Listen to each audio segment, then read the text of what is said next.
This is the International Monetary Fund, also called the IMF, and it's an international organization consisting of 188 countries with its headquarters in Washington, D.C. According to the IMF's Articles of Agreement, their objectives are to promote international economic dependence, international trade, and reduce unemployment and exchange rate instability. The IMF is focused on facilitating global monetary cooperation, promoting international trade, and increasing financial stability by providing available funds to member countries to meet their balance of payment needs. Once in a while, the IMF receives a help call from financially troubled nations. In order to help these distressed countries, the IMF established a Poverty Reduction and Growth Trust in 2010, which has 3 concessional lending windows.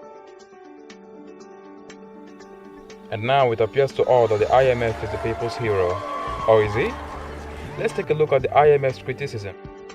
As we all know, with great power comes great responsibility, and as such, the IMF can't always act by themselves without considering potential consequences. For this reason, the IMF's actions are typically under close scrutiny.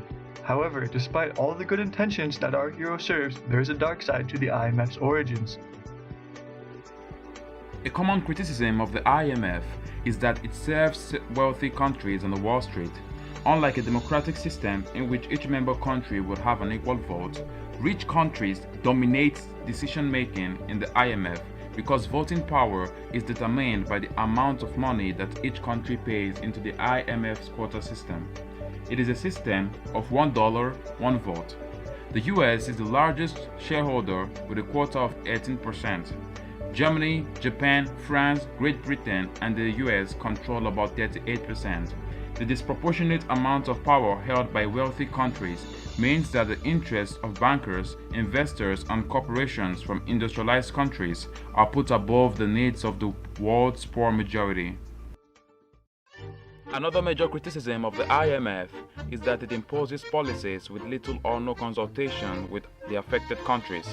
They are said to be out of touch with the local economic conditions in the country they are requiring policy reform.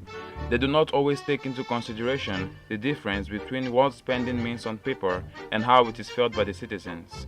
This made the former Tanzanian president, Julius Nyerere, who felt that the heavily indebted African nations were yielding their sovereignty to the IMF, famously ask, "Who elected the IMF to be the Ministry of Finance for every country in the world?"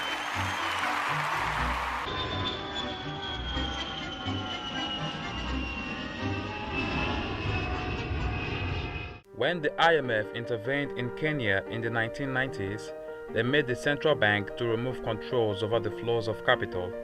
The consensus was that this decision made it easier for corrupt politicians to transfer money out of the economy, known as the Goldenberg Scandal.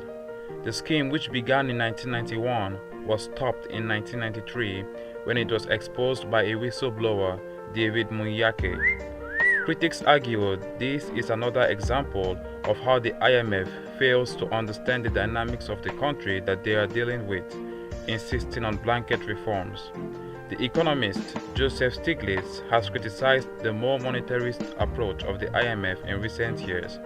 He argues it is failing to take the best policy to improve the welfare of developing countries, saying that the IMF was not participating in a conspiracy, but it was reflecting the interests and ideology of the Western financial community.